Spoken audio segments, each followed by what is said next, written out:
O ako si Jason, operator ng DTF machine dito sa General Mall. Ang machine dito ay ginamit ng 6 na araw na may total 39 meters. Ito ang cupping area.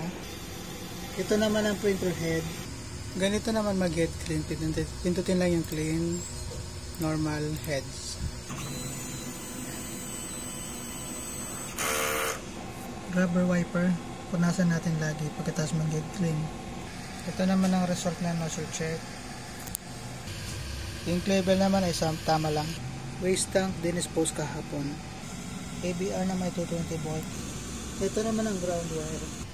Dito naman nakalagay yung mga DTF consumable natin na in use. Dito naman yung mga unused natin na ink. Sa taas yung powder at saka cleaning solution. Dito naman sa baba yung mga DTF film natin. Ito naman ang DTF workload monitoring. Ito naman ang records ng mga nagamit, cleaning solution, IG, cyan, 2 brilliant white ink, 2 film, 1 brilliant yellow, powder. Ito naman ang aming monthly maintenance checklist. Yan lang po, salamat.